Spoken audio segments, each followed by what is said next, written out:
আমি রূপা দাস, ব্যারাকপুর থেকে এসেছি। আমার বাচ্চা রোনক হালদার, বয়স 2 বছর 8 মাস। আমার বাচ্চা যখন 5 দিন বয়স, তখন আমার বাচ্চাকে নিয়ে আমার ভীষণ ভুগতে হয়েছে। কারণ আমার বাচ্চা পটি রাস্তা ছিল না। ওর ওই পটি রাস্তাটা বাইরে বার করা হয়েছিল, একটা স্টোমা করে দেওয়া হয়েছিল। এবং আমি কলকাতা শহরের বিভিন্ন হসপিটালে, বিভিন্ন জায়গায়, বিভিন্ন ডাক্তারের খোঁজ করেছি, কোথাও আমি এর সুরাহা পাইনি।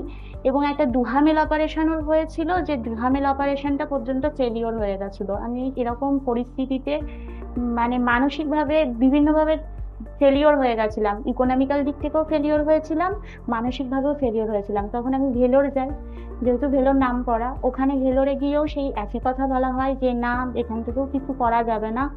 তখন আমি বাচ্চাকে যে ডাক্তারকে দেখাতাম মেডিসিনের, উনি আমাকে ডাক্তার পুনাম্ব ভেজ ম্যাডামের পরামর্শ দেন।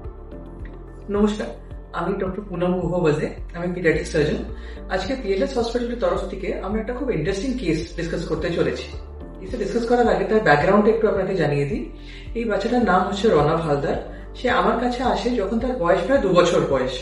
তার আগে তো তার অনেকগুলো অপারেশন হয়েছিল। তার বেসিক ডায়াগনোসিস হচ্ছে হার্শফ্রাং ডিজিজ বলে। হার্শফ্রাং ডিজিজের মধ্যে কি হয়, এখানে ইন্টেস্টাইনের লাস্ট পোর্শন যেটা হয়, যেটাকে বলে রেকটাম বা লার্জ ইন্টেস্টাইন, তার কিছুটা অংশের মধ্যে নার্ভ সেলস এর সমস্যা থাকে। তার দরুন সেই ইন্টেস্টাইনগুলো ঠিক করে কাজ করে না। এই সমস্যাটা থাকার জন্য বাচ্চাটির প্রায় 5 দিন বয়সে প্রথম অপারেশন হয়, যেখানে স্টোমা তৈরি হয়। তারপরে তার আরেকটা ডেফিনেটিভ সার্জারিও হয়, যার মাধ্যমে এই ডিজিজটা কিওর হয়ে যাওয়ার কথা। কিন্তু সেই সার্জারিটা করার সময় তার কিছু বড় কমপ্লিকেশন হয়। বাচ্চা স্টোমাটা বন্ধ করা গেল না। মানে আমার কাছে যখন আসে 2 বছর বয়সে, তখন তার পেটের উপর একটা পটির রাস্তা বানানো, সেখান থেকে সে পটি করছে। নিচের রাস্তাটা যদিও রিকনস্ট্রাক্ট করা হয়েছিল, but that is not working, that was in a very bad shape. এই বাচ্চাটা সাউথ ইন্ডিয়াতেও ঘুরে এসেছিল, সেখান থেকে ওকে বলা হয়েছে যে this treatment is very difficult.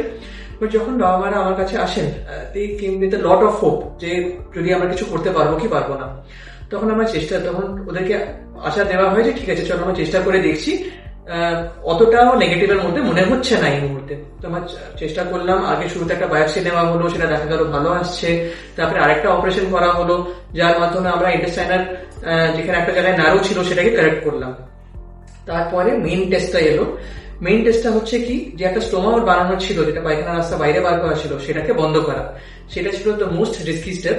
কেন কি, ওটা করতে গেলে তারপরে ওর পুরো ইন্টেস্টাইনটা কন্টিনিউটি এস্টাবলিশ তো হয়ে যাবে, বাট বাকি ইন্টেস্টাইনটা কাজ করছে কি করছে না সেটা আমরা জানি না এখন অব্দি। ওর যেটা স্টোমাটা বন্ধ হওয়ার পরে সেখানে অনেকগুলো কমপ্লিকেশন হওয়ার চান্স থাকে, লিক হওয়ার চান্স থাকে, আবার করে স্টোমা বানানো দরকার পড়তে পারে। সেগুলোর জন্য বাবা মায়ের মনের প্রস্তুতি আছে কিনা, এইসব অনেকগুলো সমস্যা আমাদের সামনে ছিল। তো সেই সময় আমাদের বাকি ট্রিটমেন্টের জন্য, আমাদের যে লাস্ট সার্জারিটা হলো, তার জন্য আমাদের ট্রিটমেন্টের জন্য PICU care was very necessary.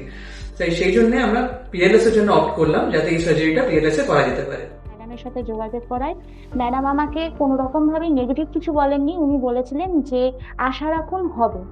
এবং ওখানে ম্যাডাম অপারেশন করে, ওর প্রথম অপারেশনটা সাকসেসফুল হয়ে যায়। তারপরে ওর এটা স্টোমা ক্লোজিং অপারেশন ছিল। তখন ম্যাডাম আমাকে ডাক্তার সহেলী দাশগুপ্ত ম্যাডামের পরামর্শ দেন। নমস্কার, আমি doctor Saheli Dasgupta, clinical lead and PICU consultant in charge. Ronab যখন আমার কাছে প্রথম আসে, তখন আমরা দেখতে পাই যে রোনাবের ছোটবেলা থেকেই একটা ডেভেলপমেন্টাল ডিলে এবং তার সাথে ওর একটা ইন্ট্রাক্টেবল সিজার ছিল। মানে জন্মের পর থেকেই ওর কিন্তু অনেক খিঁচুনি হতো এবং তার জন্য প্রায় 5 থেকে 6 রকমের ওর খিঁচুনির ওষুধ চলতো।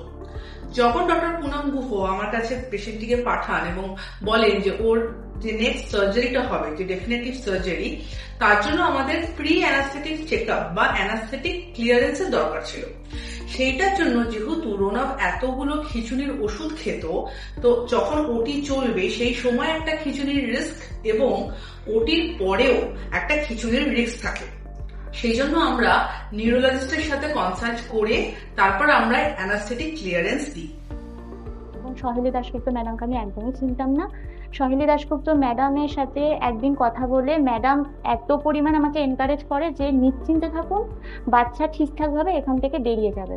তো এখানে আসার পরে বাচ্চার ওটি হয়, পিয়ারলেস হসপিটালে বাচ্চার ওটি হয়, এবং ওটিতে যথারীতি একটু সমস্যা পরে দেখা দিল।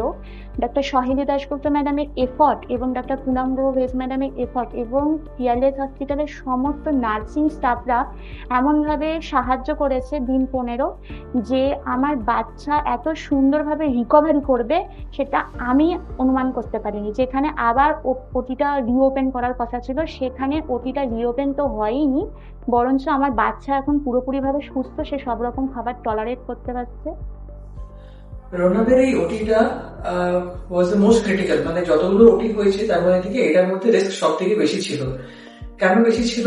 কারণ আগে এতগুলো ওটি হয়েছে, তার ধরুন পেটের মধ্যে সব ইন্টেস্টাইন গুলো, নাড়িগুড়ি গুলো সব জড়িয়ে পাকিয়ে থাকে। সেই কেসে যে কোনো ওটি করা ইজ ভেরি ডিফিকাল্ট। তাও এর ওটিটা করা হলো। ওটিটা করতে অ্যাজ এক্সপেক্টেড সময় অনেকটা বেশি লাগে।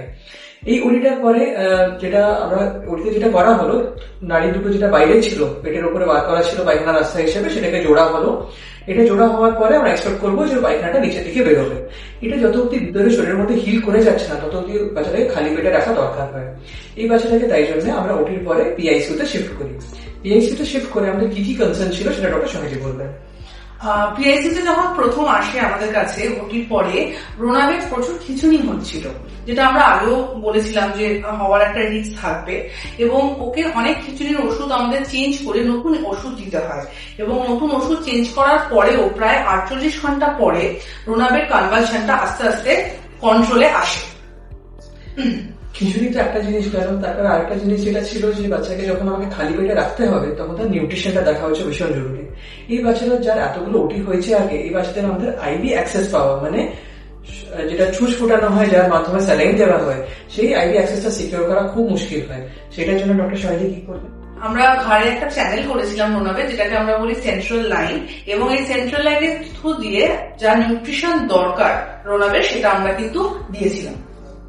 নিশ্চয়ই, কিন্তু সেন্ট্রাল লাইনের মাধ্যমে নিউট্রিশনটা দেওয়া গেল, তাই জন্য আমরা কিছুদিন নিশ্চিন্তে বুঝতে পারলাম যে হ্যাঁ ঠিক আছে, বাচ্চার নিউট্রিশন লস হচ্ছে না, আর বাচ্চা আমার খালি পেটে রাখলে বাচ্চা যেটা জোড়া হয়েছে তাকে হিল, মানে সেটা জুড়ে যাবে। তারপরে আমরা একটা সমস্যা যেটা দেখলাম সেটা হচ্ছে ওর ঘায়ের মধ্যে একটা ইনফেকশন দেখা গেল। ইনফেকশনটা কমনলি হয়ে থাকে, বিকজ এই ঘায়ের মধ্যে থেকে আগে পায়খানা রাস্তা ছিল, সেটা বন্ধ করার পর ইনফেকশন হওয়া হচ্ছে কমন। বাট তার উপরেও ডক্টর সহেলী আর ওনার টিম তার উপরে প্রোঅ্যাক্টিভলি কাজ করলেন।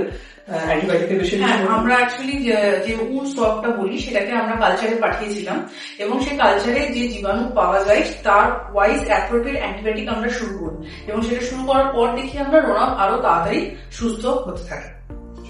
মাঝখানে একটা সময় এলো যখন বাচ্চা মনে হলো একদম সুস্থ, কিন্তু তারপরে হঠাৎ একদিন আবার একটু সমস্যা দেখা গেল। ওর যে একটা ড্রেন দেওয়া ছিল তার মধ্যে থেকে আবার পটি বেরোনো শুরু হলো একটু, মানে আমরা বুঝলাম যেটা আমরা জোড়া লাগিয়েছি হয়তো সেখানে অল্প পরিমাণে লিক হচ্ছে। কিন্তু তারপরেও আবার প্রোঅ্যাক্টিভলি আমরা অ্যাক্ট করলাম, দিয়ে দেখলাম নিউট্রিশন আমরা প্রোভাইড করতে পারছি, বাচ্চার পেট নরম আছে। So it was a collective decision. আমাদের টিম ডিসাইড করলো যে না ঠিক আছে, আমরা ওয়েট অ্যান্ড ওয়াচ করবো। মানে একটা সময় মনে হয়েছিল হয়তো আবার অপারেশন লাগবে, কিন্তু যেহেতু নিউট্রিশন ছিল, যেহেতু অ্যান্টিবায়োটিক সাপোর্ট ছিল, যেহেতু প্রপার পিআইসিইউ কেয়ার বাচ্চা পাচ্ছিল, তাই জন্য আমরা একটু ওয়েট অ্যান্ড ওয়াচ করলাম। 2-3 দিনের মধ্যে আমরা বুঝতে পারলাম বাচ্চা ইমপ্রুভ করছে, বাচ্চার খিদে আরো বেড়ে যাচ্ছে, বাচ্চা পায়খানা করছে, পেট একদম নরম আছে।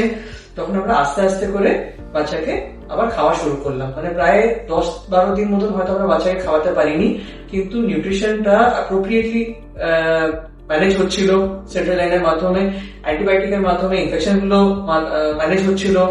ইলেকট্রোলাইটস ম্যানেজমেন্ট এটা খুব জরুরি হয় বাচ্চাদের মধ্যে, সেটা বিষয়ে কিছু বলবেন না? হ্যাঁ, আমাদের যখন এই ধরনের অপারেশন হয় তখন শরীর থেকে অনেক ইম্পর্টেন্ট সল্টস যেমন সোডিয়াম, পটাশিয়াম, ক্যালসিয়াম, ম্যাগনেসিয়াম এগুলো কিন্তু বেরিয়ে যায়। সেইটাকেও রিপ্লেস করা ভীষণ ইম্পর্টেন্ট, কারণ ওর যেহেতু খিঁচুনির সমস্যা, ওর যে কোনো সময় যদি কোনো ইলেকট্রোলাইট কমে যায় সেই ক্ষেত্রে ওর আবার খিঁচুনি হতে পারে, এবং এই ইলেকট্রোলাইটস গুলো আমাদের হার্ট রেট এবং আমাদের ব্লাড প্রেশারকে মেনটেন করতে সাহায্য করে।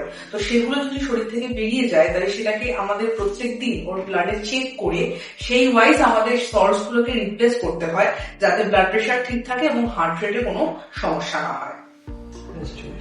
এরকম একটা যখন কমপ্লিকেটেড সার্জারি হয়েছে, তো এটার সাকসেস ডিপেন্ড করছে পুরো টিম ওয়ার্কের উপরে। আমাদের anaesthesia team, PICU team, surgeon as alone, মানে শুধু একজন সার্জন এই জিনিসটা কিন্তু সাকসেসফুল করতে পারে না। এর মধ্যে আরো ইম্পর্টেন্ট হচ্ছে বাবা মায়ের আমাদের উপরে বিশ্বাস। সেই জিনিসটা না হলে যখন বাচ্চার মাঝখানে একটা কমপ্লিকেশনের একটা দিকে একটু আমাদের মনে হচ্ছিল এগোচ্ছে বলে, সেই কেসে যদি বাবা মা আমাদের উপরে বিশ্বাস না রাখেন তাহলে কিন্তু বাচ্চাকে ট্রিট করা ভীষণ সমস্যা হয়ে যায়। যেহেতু বাবা মার আমাদের উপরে একটা বিশ্বাস ছিল যে ঠিক আছে যা হবে বাচ্চা আমরা ওয়েট করবো, বাচ্চাকে সুস্থ করে বাড়ি নিয়ে যাব, আমরাও সেখান থেকে সাহসটা পেলাম। আর বাচ্চাকে আলটিমেটলি আমরা খাবার দাবার খাইয়ে পটি রাস্তায় পটি করছে এরকম পরিস্থিতিতে আমরা তাকে বাড়ি পাঠাতে পারলাম। মানে দীর্ঘকাল পরে যে বাচ্চা প্রায় 5 দিন বয়স থেকে নিয়ে এখন 2 বছর 8 মাস বয়স অব্দি পেটের উপরে পায়খানা রাস্তা ছিল, সেখান দিয়ে পায়খানা করছিল, এতগুলো তার অপারেশন আগে হয়ে গেছে, সেই বাচ্চাকে আমরা মুখে খাইয়ে পায়খানা রাস্তায় পটি করছে এরকম পরিস্থিতিতে বাড়ি পাঠাতে পারলাম, এটা আমাদের জন্য একটা খুব বড় সৌভাগ্য। পিয়ারলেস হসপিটালকে অসংখ্য ধন্যবাদ, নার্সিং স্টাফদের অসংখ্য ধন্যবাদ, এবং সর্বোপরি ডাক্তার সুনন্দ ভেজ ম্যাডাম এবং ডাক্তার সহেলি দাশগুপ্ত ম্যাডাম, যারা ছাড়া আমার বাচ্চার জীবনটা হয়তো আমি বাঁচাতেই পারতাম না। মা হিসাবে এর থেকে বড় অবদান আর কিছু হয় না। অসংখ্য ধন্যবাদ।